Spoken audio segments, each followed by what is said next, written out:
Shalom semuanya, jadi pada kesempatan kali ini kami kelompok 2 yang beranggotakan Eliezer Dwi Saragi, saya Kesiter Unamrela Mariga beserta Nurani Ziburian akan membagikan kepada kalian materi sintaksis berjudul tata klausa dan jenisnya.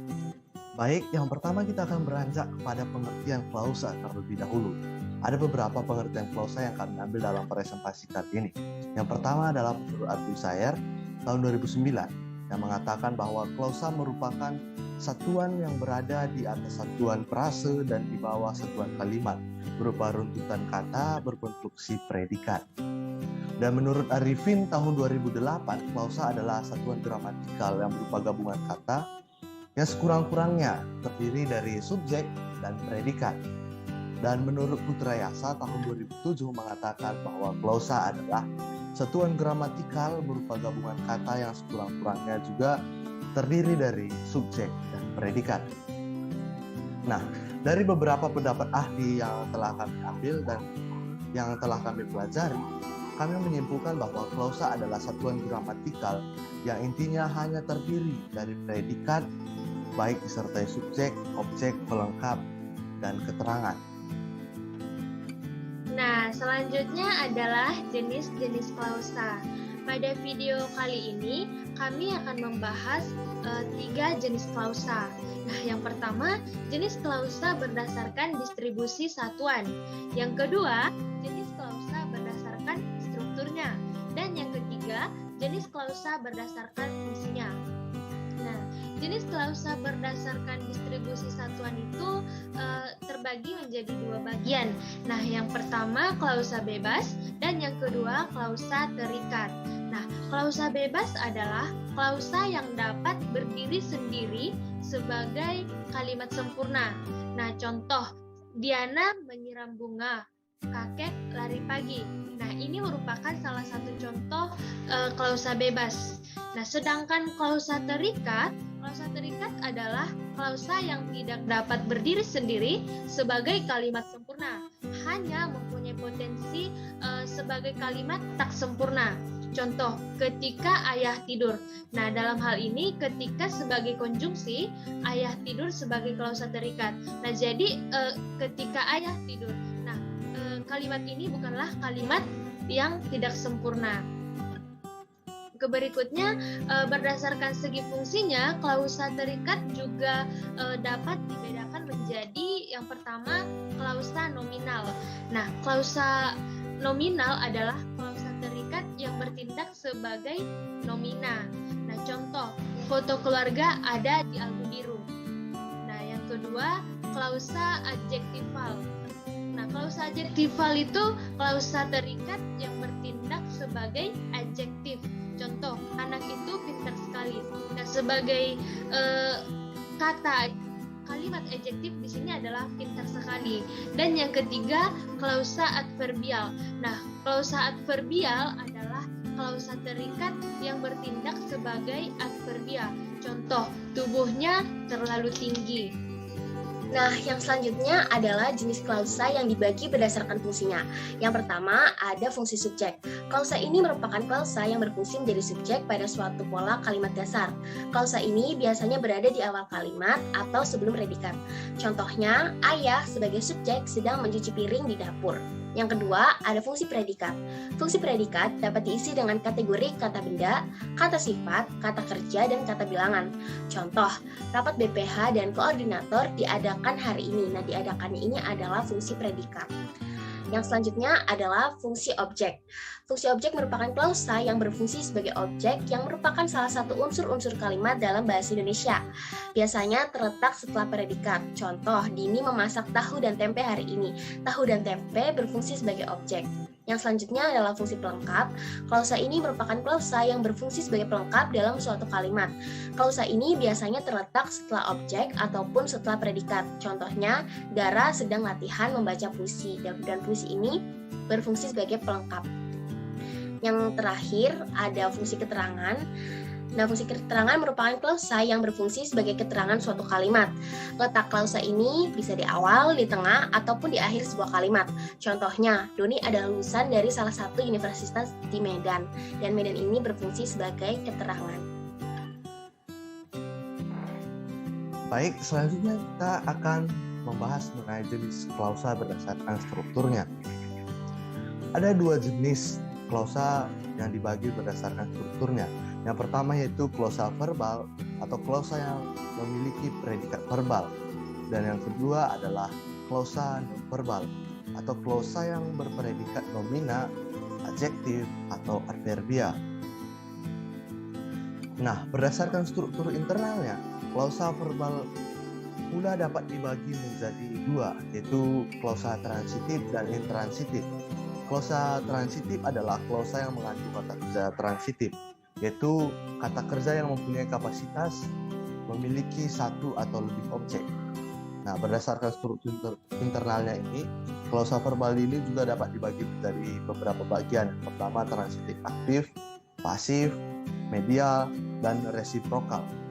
Dan klausa transitif adalah klausa yang mengandung kata kerja intransitif, yaitu kata kerja yang tidak memerlukan suatu objek. Nah, kita bisa lihat contoh, daun-daun itu berguguran. Nah, di sini daun-daun itu sebagai subjek dan sebagai yang berguguran itu sebagai predikat. Yang pertama, klausa verbal transitif aktif. Klausa yang subjeknya memiliki peranan sebagai pelaku serta predikatnya berkategori verba yang berimbuhan me, mekan, atau mei. Contoh, Pak Saleh sedang memperbaiki pintu yang rusak. Nah, yang kedua, klausa verbal transitif pasif.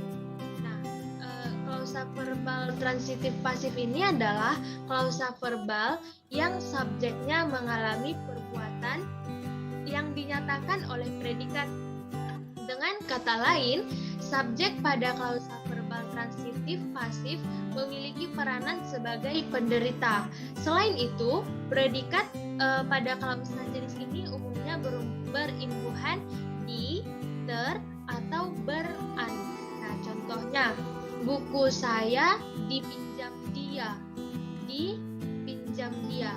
Nah, berikutnya yang ketiga itu adalah klausa verbal transitif medial.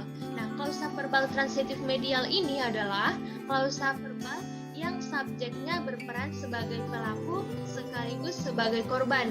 Nah, contoh, dia menertawakan kebodohannya. Yang keempat, klausa verbal transitif resiprokal. Nah, klausa verbal transitif resiprokal ini adalah klausa verbal yang subjeknya dan objeknya saling membalas. Nah, resiprokal menurut Kamus Besar Bahasa Indonesia atau menurut KBBI itu bersifat saling berbalasan atau tentang kata kerja. Nah, contoh, kami berdua saling mendukung. Dan yang berikutnya, klausa nonverbal. Nah, klausa nonverbal ini ada dua. Yang pertama, klausa statif dan klausa ekuasional. Nah, klausa statif yaitu klausa yang berpredikat adjektif atau yang dapat disamakan dengan adjektif. Contoh, walaupun wajahnya jelek tetapi hatinya baik. Nah, yang kedua, klausa ekuasional. Klausa ekuasional adalah klausa yang berpredikat nomina. Contoh, siapa bilang kakakku insinyur? Yang selanjutnya ada pula hubungan antar klausa. Nah, hubungan antar klausa dibagi menjadi dua. Yang pertama dibagi menjadi hubungan koordinatif atau hubungan setara, dan yang kedua ada hubungan subordinatif atau hubungan bertingkat. Kita akan bahas dulu hubungan koordinatif atau setara. Hubungan koordinatif terbentuk dengan tiga cara, yaitu dengan hubungan aditif atau penjumlahan ditandai dengan kata penghubung dan atau bersama. Contohnya, Anita dan Dara pergi ke pasar kemarin sore atau Dina bermain bersama teman-temannya. Yang kedua, ada pula hubungan adservatif atau pertentangan. Nah, hubungan pertentangan ditunjukkan oleh klausa kedua yang berisikan informasi yang bertentangan dengan klausa pertama, ditandai dengan konjungsi sedangkan, tetapi, ataupun melainkan. Contohnya, Adi adalah anak yang rajin dan disiplin, sedangkan Budi adalah anak yang pemalas. Nah, terakhir yang membentuk hubungan subordinatif adalah hubungan alternatif atau pilihan. Hubungan pilihan dapat menyatakan pertentangan, tetapi juga tidak ditandai dengan konjungsi atau. Contohnya, kamu pilih bunga mawar atau bunga anggrek. Oke, selanjutnya hubungan subordinatif bertingkat. Nah, hubungan antar klausa subordinatif menunjukkan hubungan yang hierarkis. Nah, klausa subordinatif terdiri dari sebab, akibat, syarat, pengandaian, tujuan, konsesif, pembandingan, dan penyebab. Nah, yang pertama adalah hubungan sebab. Nah, hubungan sebab menyatakan sebab atau alasan terjadinya apa yang dinyatakan dalam klausa utama. Kata penghubung yang digunakan adalah sebab, karena, dan oleh karena. Yang kedua, hubungan akibat. Nah, hubungan akibat itu menyatakan akibat dari kejadian atau perbuatan yang dinyatakan dalam klausa utama. Nah, kata penghubung yang digunakan adalah akibat, akibatnya, dan hasilnya. Yang ketiga adalah hubungan syarat. Nah, hubungan syarat menyatakan syarat terlaksananya apa yang disebutkan oleh klausa pertama. Nah, kata penghubung yang digunakan adalah jika, kalau, jikalau, dan asalkan. Dan yang keempat adalah hubungan pengandaian. Nah, hubungan pengandaian berisikan andaian atas sesuatu yang terdapat pada klausa utama. Nah, di dalam bahasa Indonesia terdapat beberapa jenis andaian. Nah, seperti yang pertama, andaian yang tidak mungkin terjadi. Yang kedua, andaian yang mungkin terjadi. Dan yang ketiga, andaian yang menggambarkan kekhawatiran. Dan yang keempat, andaian yang berhubungan dengan ketidakpastian. Nah, yang kelima adalah hubungan tujuan. Nah, hubungan tujuan menyatakan tujuan dari apa yang disebut oleh klausa pertama. Kata penghubung yang digunakan adalah untuk, demi, agar, dan biar. Nah, yang keenam adalah hubungan konsesif. Nah, hubungan konsesif biasanya ditandai oleh kata penghubung sungguh pun, biarpun, meskipun, walaupun, sekalipun, dan kendatipun. Dan yang ketujuh adalah hubungan pembandingan. Hubungan perbandingan terdapat dalam kalimat majemuk yang klausa subordinatif dan klausa utamanya memiliki unsur yang sama dan tarafnya bersifat sama atau ekuatif, atau unsurnya sama tetapi tarafnya berbeda atau komparatif. Dan yang kedelapan, hubungan penyebab. Hubungan penyebab ini terdapat dalam kalimat yang klausa subordinatifnya menyatakan sebab atau alasan terjadinya apa yang dinyatakan dalam klausa utama.